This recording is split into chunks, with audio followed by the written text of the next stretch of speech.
You kindly enlighten us as to what your journey was. Well, it kind of goes back to my early 20s. I'll just briefly tell you a psychological transformation that I went through at that time, virtually an overnight transformation. I had just been awarded a scholarship, research scholarship for Cambridge University, so I'd been doing quite well on an external level. Everybody considered that my life was successful. But inside, I was suffering from very deep depressions and continuous states of anxiety.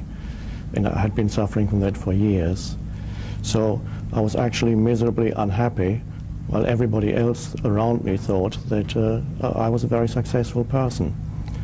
So there was one night when I reached a kind of depth of a depression, and a thought kept reoccurring in my mind that I can't live with myself any longer. The pain of this dreadful unhappiness is too much. I can't take it anymore. I can't live with myself any longer. And that sentence became a trigger for a transformation.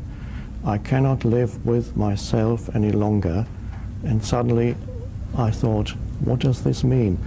Who is the I and who is the self that I cannot live with? There was a kind of separation that occurred at that moment. I separated myself, my sense of identity separated from the unhappy, depressed, and anxious person, and suddenly there was me here observing that unhappy self. So there was a disidentification, and I thought, how is that possible? I can now observe the unhappiness as if it were in me, but not essentially me. So that was, I described that in a little bit more detail in the book.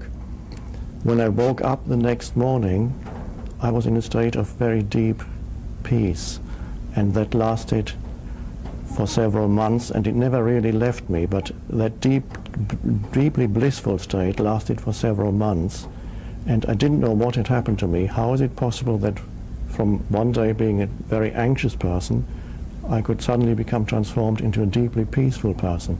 And it was only years later that I understood what actually had happened to me at that time. So in a way... What was it? It's a realization that the suffering me is ultimately a fiction of the mind. I had created a mental fiction that I believed in and identified with. You could call it the ego.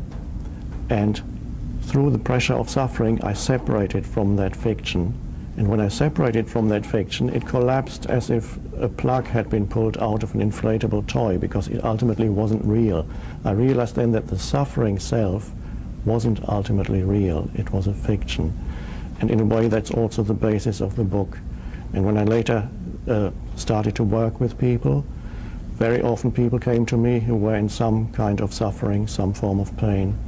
And what I'm trying to convey and teach is that it is possible to live free of suffering, to go beyond suffering.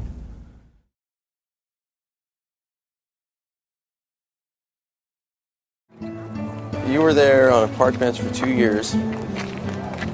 Yes. And you slept on the park bench? Rarely, but I did spend most of the days on park benches in parks, different parks in London.